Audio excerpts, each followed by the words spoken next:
Welcome back. You're watching Alastair Stewart and Friends here on GB News, and thank you very much indeed for so doing. The tragedy of the 9/11 terror attacks affected an extraordinary number of people, including those in the Sikh community. Many Sikhs received hatred and abuse in the days, weeks and months after the attack because of their appearance. Sikh men often wear turbans and have beards. Our Midlands reporter, Balvinder Sidhu, has been speaking to members of the Sikh community, and I'm delighted to say that she joins us now. Many Sikhs lived in fear for quite some time after the attacks, despite the fact that at the very heart of part of their faith is pacifism. That's right, Alistair. I mean, Sikhs have been living in Britain and in America for decades and have been an established part of the community. But suddenly, images of the Taliban, Osama bin Laden, on their television screens meant that there were people within the community who they saw as their neighbours started to view them with hate and suspicion. The streets of London, Birmingham, Derby and elsewhere in the country no longer felt safe. I've been speaking to Dal Singh, who was 39 at the time, and he's been sharing his experiences with me. Post 9/11, the kind of world changed a lot for most people, including me, that had a turban on and a beard, because we were now viewed as pariahs almost, as people that were the architects, because obviously if most of the images of Osama bin Laden had him wearing, a version of a turban and a beard.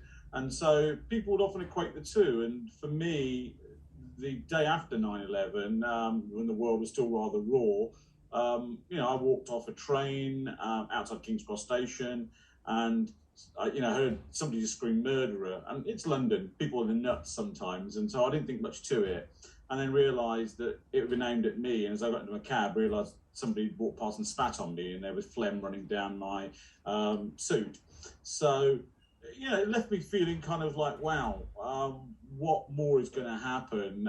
I think the first people that died post 9/11 in racial hate crimes in America were actually Sikhs, funny enough. It's just awful. But, so I was doing a lot of global travel at the time. So I found when I got to an airport, I was constantly having SS put on my boarding card. And it was only a short while later, the penny dropped, it meant secondary search. And I was always getting the secondary search. Other people wandering through, feel slightly angry at people's ignorance and the fact, because I have nothing but disdain for anybody that perpetrates terrorism. It doesn't matter what faith they're from. Dal Singh speaking there about his experiences, and he mentioned the first person to be killed in a race hate related act of a crime was Balbir Singh Sodhi, a petrol station owner in Arizona. He was shot 6 times just 4 days after 9/11 because he had a beard and a turban, and the person who shot him had been earlier claiming that he was going to go out and shoot some towel heads, and it was that frightened many Americans, and who were too afraid to leave their homes for weeks after the attack, including Vishwajit Singh, who is an American Sikh cartoonist. He was incredibly frustrated and angry that why were American citizens confusing him and his appearance with the Taliban and Osama bin Laden. But he has since channeled all of that negative energy into something positive.